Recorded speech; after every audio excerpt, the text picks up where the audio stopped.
दोस्तों, स्वागत करता हूं अपने इस चैनल में। आज हम आपको बताएंगे भगवान शिव के तीसरे आंख और शिव का त्रिशूल के रहस्य के बारे में। आखिर शिव जी को तीसरी आंख क्यों थी?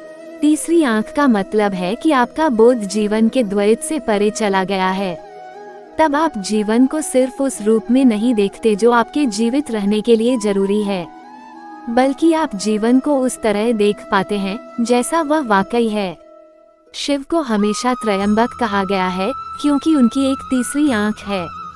तीसरी आंख का मतलब यह नहीं है कि किसी के माथे में दरार पड़ी और वहां कुछ निकल आया। इसका मतलब सिर्फ यह है कि बोध या अनुभव का एक दूसरा आयाम खुल गया है। दो आंखें सिर्फ भौतिक चीजों को देख सकती हैं। अगर मैं अपना हाथ उन पर रख लूं, तो वे उसके परे नहीं देख पाएंगी। उनकी सीमा यही है। अगर तीसरी आंख खुल जाती है तो इसका मतलब है कि बोध का एक दूसरा आयाम खुल जाता है जो कि भीतर की ओर देख सकता है।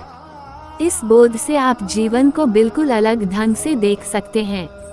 इसके बाद दुनिया में जितनी चीजों का अनुभव किया जा सकता है, उनका अनुभव हो सकता है। आपके बोध के विकास के लिए सबसे अहम चीज यह है कि आपकी ऊर्जा को विकसित होना होगा और अपना स्तर ऊंचा करना होगा।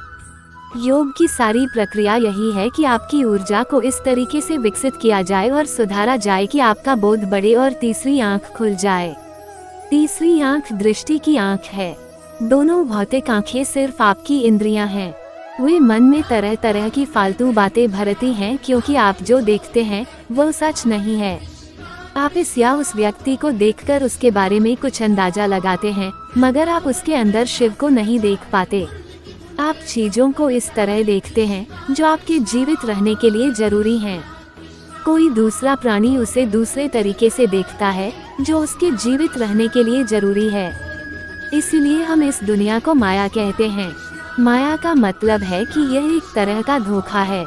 इसका मतलब यह नहीं है कि अस्तित्व एक कल्पना है, बस आप उसे जिस तरीके से देख रहे हैं, जिस तरह उसका अनुभव कर रहे हैं, वो सच नहीं है। इसलिए एक और आंख को खोलना जरूरी है जो ज्यादा गहराई में देख सके। तीसरी आंख का मतलब है कि आपका बोध जीवन के द्वैत से परे चला गया है। तब आप जीवन को सिर्फ उस रूप में नहीं देखते जो आपके जीवित रहने के लिए जरूरी है, बल्कि आप जीवन को उस तरह देख पाते हैं जैसा वह वाकई है। हाल में ही एक वैज्ञानिक ने एक किताब लिखी है जिसमें बताया गया है कि इंसानी आंख किस सीमा तक भौतिक अस्तित्व को देख सकती है। उनका कहना है कि इंसानी आंख भौतिक अस्तित्व का सिर्फ 0.0001% देख सकती है। इसलिए अगर आप दो भौतिक आंखों से देखते हैं तो आप वही देख सकते हैं जो सामने होता है। अगर आप तीसरी आंख से देखते हैं तो आप वो देख सकते हैं जिसका सामने आना अभी बाकी है और जो सामने आ सकता है। हमारे देश और हमारी परंपरा में ज्ञान का मतलब किताबें पढ़ना, किसी की बातचीत सुनना या यहाँ वहाँ से जानकारी इकट्ठा करना नहीं है। ज्ञान का मतलब जीवन को एक नई दृष्टि से देखना है। किसी कारण से महाशिवरात्रि के दिन प्रकृति उस संभावना को हमारे काफी करीब ले आती है। ऐसा करना हर दिन संभव है। इस खास दिन का इंतजार करना हमारे लिए जरूरी नहीं है, मगर इस दिन प्रकृति उसे आपके लिए ज्यादा उपलब्ध बना देती है। शिव का वाहन नंदी। नंदी का गुण यह है कि वह बस सजग होकर बैठा रहता है। ये बहुत अहम चीज है। वह सजग है, सुस्त नहीं है। वह आलसी की तरह नहीं बैठा है। वह पूरी तरह सक्रिय, पूरी सजगता से, जीवन से भरपूर बैठा है। ध्यान यही है। नंदी अनंत प्रतीक्षा का प्रतीक है। भारतीय संस्कृति में इंतजार को सबसे बड़ा गुण माना गया है। जो बस चुपचाप बैठकर इंतजार करना जानता है, वो कुदरती तौर पर ध्यानमग्न हो सकता है। नंदी को ऐसी उम्मीद नहीं है कि शिव कल आ जाएंगे। वो किसी चीज का अंदाजा नहीं लगाता या उम्मीद नहीं करता।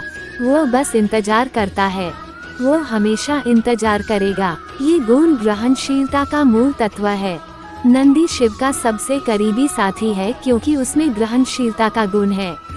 किसी मंदिर में जाने के लिए आपके अंदर नंदी का गुण होना चाहिए ताकि आप बस बैठ सकें।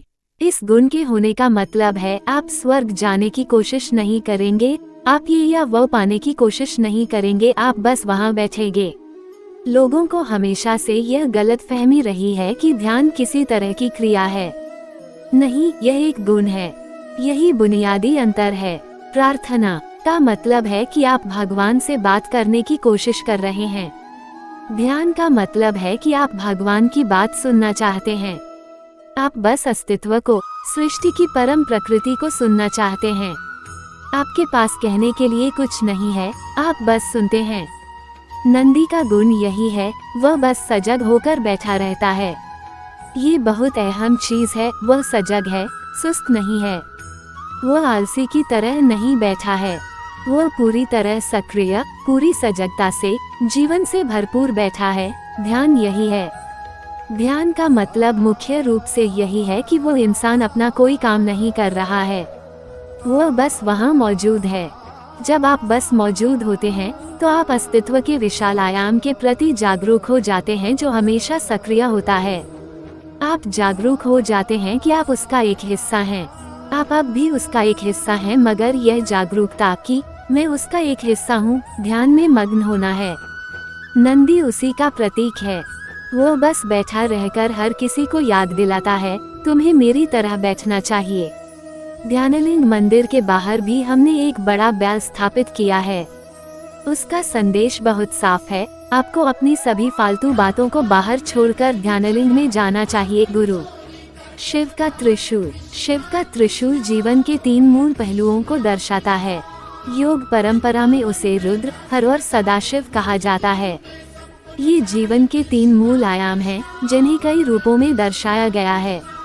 उन्हें एड़ा, पिंगला और सुषुम्ना भी कहा जा सकता है। ये तीनों प्राणमहाकोश यानी मानव तंत्र के ऊर्जा शरीर में मौजूद 3 मूलभूत नाड़ियां हैं, बाईं, दाहिनी और मध्य। नाड़ियां शरीर में उस मार्ग या माध्यम की तरह होती हैं जिनसे प्राण का संचार होता है। 3 मूलभूत नाड़ियों से 72,000 नाड़ियां निकलती हैं। इन नाड़ियों का कोई भौतिक रूप नहीं होता, यानी अगर आप शरीर को काटकर इन्हें देखने की कोशिश करें तो आप उन्हें नहीं खोज सकते। लेकिन जैसे जैसे आप अधिक सजग होते हैं, आप देख सकते हैं कि ऊर्जा की गति अनियमित नहीं है, वह तय रास्तों से गुजर रही है। प्राण या ऊर्जा 72,000 विभिन्न रास्तों से होकर गुजरती है। एड़ा और पिंगला जीवन के बुनियादी द्वैत के प्रतीक हैं। इस द्वैत को हम परंपरागत रूप से शिव और शक्ति का नाम देते हैं, या आप इसे बस पुरुषोचित और स्त्रियोचित कह सकते हैं, या यह आपके 2 पहलू तर्क, बुद्धि और सहज ज्ञान हो सकते हैं। शिव का त्रिशूल जीवन के 3 मूल पहलुओं को दर्शाता है। योग परंपरा में उसे रुद्र, हर और सदाशिव कहा जाता है। ये जीवन के 3 मूल आयाम हैं, जिन्हें कई रूपों में दर्शाया गया है। उन्हें एड़ा, पिंगला और सुषुम्ना भी कहा जा सकता है। जीवन की रचना भी इसी के आधार पर होती है। इन दोनों गुणों के बिना जीवन ऐसा नहीं होता जैसा अभी है। सृजन से पहले की अवस्था में सब कुछ मौलिक रूप में होता है। उस अवस्था में द्वैत नहीं होता, लेकिन जैसे ही सृजन होता है उसमें द्वैतता आ जाती है। पुरुषोचित और स्त्रियोचित का मतलब लिंग भेद से या फिर शारीरिक रूप से पुरुष या स्त्री होने से नहीं है, बल्कि प्रकृति में मौजूद कुछ खास गुणों से है। प्रकृति के कुछ गुणों को पुरुषोचित माना गया है और कुछ अन्य गुणों को स्त्रियोचित। आप भले ही पुरुष हों, लेकिन यदि आपकी एड़ा नाड़ी अधिक सक्रिय है तो आपके अंदर स्त्रियोचित गुण हावी हो सकते हैं। आप भले ही स्त्री हों, मगर यदि आपकी पिंगला अधिक सक्रिय है तो आप में पुरुषोचित गुण हावी हो सकते हैं। अगर आप एड़ा और पिंगला के बीच संतुलन बना पाते हैं तो दुनिया में आप प्रभावशाली हो सकते हैं। इससे आप जीवन के सभी पहलुओं को अच्छी तरह संभाल सकते हैं। अधिकतर लोग एड़ा और पिंगला में जीते और मरते हैं, मध्य स्थान सुषुम्ना निष्क्रिय बना रहता है। लेकिन सुषुम्ना मानव शरीर विज्ञान का सबसे अहम पहलू है। जब ऊर्जा सुषुम्ना नाड़ी में प्रवेश करती है, जीवन असल में तभी शुरू होता है।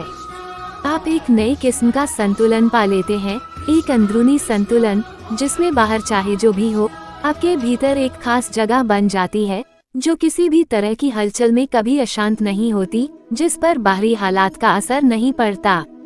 आप चेतनता की चोटी पर सिर्फ तभी पहुंच सकते हैं जब आप अपने अंदर यह स्थिर अवस्था बना लें।